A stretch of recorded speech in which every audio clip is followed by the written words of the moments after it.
ये चैनल केवल मनोरंजन के लिए है। हम किसी भी तरह के अंधश्रद्धा को बढ़ावा नहीं देते। आरव एक साधारण गांव का लड़का था, शांत, पढ़ाकू और अपने पिता की बीमारी से टूटा हुआ। पिता कई महीनों से बिस्तर पर थे, दवा, इलाज, जड़ी बूटी, सब बेअसर। एक रात गांव में मशहूर तांत्रिक कुलभूषण बाबा उनके घर आए। उनकी आंखों में अजीब सा धुंधला लाल प्रकाश था। कुलभूषण, तुम्हारे पिता की बीमारी साधारण नहीं, उनके पीछे अदृश्य पिशाच है। तो क्या कोई उपाय है? बाबा ने गहरी सांस ली। उपाय है, पर ये राह सिर्फ उस इंसान के लिए है जो आत्मा से भी गहरा अंधेरा झेल सके। ये सिद्धि, पिशाच सिद्धि, हर किसी को नहीं दी जाती। आरव अपने पिता को बचाने के लिए कुछ भी करने को तैयार था। मैं तैयार हूं।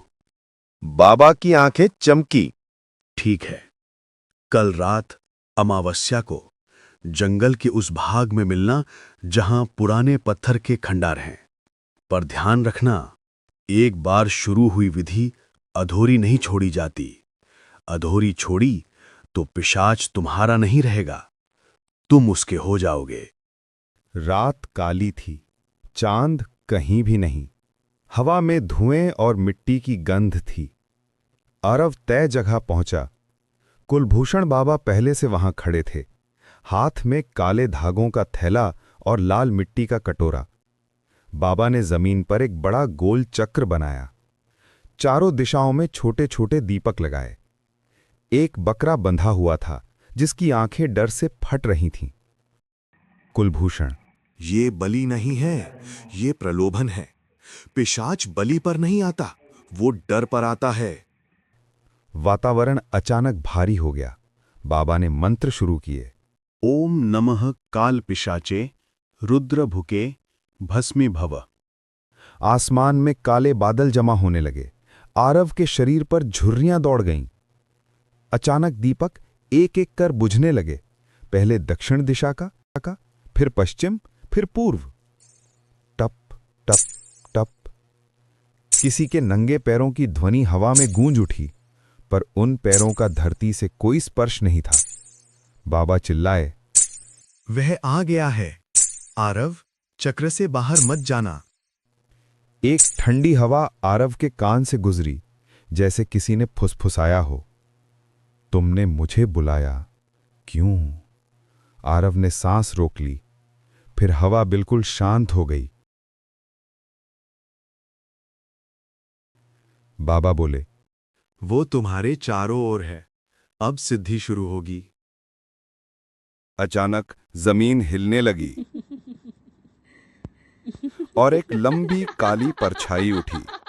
बस काली धुंध, लंबा चेहरा और खाली नेत्र, पर उनमें एक भयानक भूख छिपी थी। पिशाच, तुमने मुझे क्यों बुलाया मानव? आरव कांपते हुए बोला, मेरे पिता को बचा दो। परछाई कांपी जैसे हंस पड़ी हो। बदले में आरव हिचका। जो तुम चाहो। कुलभूषण बाबा तनाव में आ गए। सोच कर जवाब देना, पिशाच सौदा करके पछताने नहीं देता। लेकिन पिशाचिनी ने कहा, मुझे तुम्हारी आत्मा नहीं चाहिए, मुझे तुम्हारा दुख चाहिए। आरव चौंक गया। दुख? हाँ, तुम जितना अधिक दुख झेलोगे, मैं उतना अधिक शक्तिशाली होता जाऊंगा। तुम्हारा डर मेरी पूजा, तुम्हारी अकेलापन मेरा भोजन। आरव ने पिता की हालत याद की। ठीक है, मैं मानता हूं, बस उन्हें बचा लो। अचानक हवा थम गई। बाबा मंत्र पढ़ते रहे, लेकिन पिशाच ने उन्हें धक्का देकर पीछे फेंक दिया। परछाई ने आरव के सीने पर हाथ रखा और एक ठंडी चीख हवा में गूंज उठी। फिर सब शांत हो गया। अगली सुबह आरव के पिता बिना किसी दवा के अचानक ठीक हो गए। डॉक्टर कोई स्पष्टीकरण नहीं दे सके। गांव वाले बोले, चमत्कार हुआ है। पर सिर्फ आरव जानता था, ये चमत्कार नहीं, सौदा था। दिन बीतते गए, लेकिन धीरे धीरे अजीब घटनाएं शुरू हो गईं। एक, दीवारों पर परछाएं। रात को कमरे की दीवारें कांपती जैसे कोई अंदर चल रहा हो। दो, आरव के कान में फुसफुसाहट, दुख दो और दुख दो। तीन, पिता का स्वस्थ होना, लेकिन वे अक्सर कहते, रात को कोई काली औरत खिड़की पर खड़ी दिखती है। आरव चुप रहता। सिद्धि की कीमत वो जान चुका था। एक रात कुलभूषण बाबा अचानक आरव के घर आए। वे बहुत कमजोर दिख रहे थे, आंखों में डर। कुलभूषण, बड़े अनर्थ हो गए। तुमने जो सौदा किया वो पिशाचनी सिद्धि नहीं, पिशाचनी बंधन है। आरव चौंक गया। बंधन? बाबा कांपते हुए बोले, पिशाचनी सिद्धि में पिशाच तांत्रिक की शक्ति बनता है, पर तुमने पिशाचनी को अपने दुख से ताकत देने का व्रत लिया। मतलब जितनी तकलीफ तुम्हारे आसपास होगी वो उतना शक्तिशाली होगा, और एक दिन तुम्हारे अंदर आ जाएगी। उस समय घर की खिड़की खुद ब खुद खुल गई। एक ठंडी हवा अंदर आई और वही आवाज, तुमने वचन दिया था मानव। बाबा ने तुरंत लाल मिट्टी का चक्र बनाया। आरव, अंदर खड़े हो जाओ। कमरे में अंधेरा मोटा होता जा रहा था, जैसे धुंध पूरे घर को निगल लेगी। पिशाचिनी सीढ़ी से धीरे धीरे उतरी। अब वो और विशाल थी, चेहरा रोता हुआ। मुझे भूख लगी है। आरव चिल्लाया, मैंने सौदा किया था, मैंने पिता को बचाया, अब तुम मुझे क्यों चाहते हो? पिशाचिनी गर्जा, क्योंकि अब तुम्हारा दुख खत्म हो रहा है और मैं कभी भूखी नहीं रह सकती। बाबा मंत्र पढ़ते हुए बोले, आरव, आखिरी उपाय है।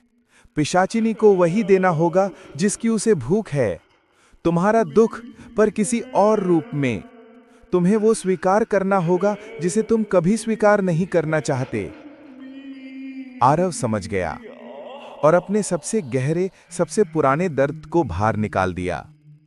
उसकी मां की मौत, जो उसके बचपन में आग में जलकर हुई थी, जिसे वो कभी स्वीकार नहीं कर पाया था। जैसे ही उसने वो दुख स्वीकार किया, कमरा प्रकाश से भर गया। काली परछाई पीछे हटने लगी। नहीं, ये दुख, ये शुद्ध है, मैं इसे खा नहीं सकती। एक तेज आवाज हुई। पिशाचिनी चक्र से टकराकर राख में बदल गई। बाबा थककर जमीन पर गिर गए। तुम बच गए आरव, पर याद रखना, दुख को दबाना पिशाचिनी को जन्म देता है और स्वीकारना उसे खत्म पर आरव की रातें नहीं। कभी कभी वो अभी भी महसूस करता है उसके खिड़की पर कोई खड़ा है, पर अब वो डरता नहीं। वो जानता है, सबसे बड़ा पिशाच हमारा अपना अधूरा दर्द होता है।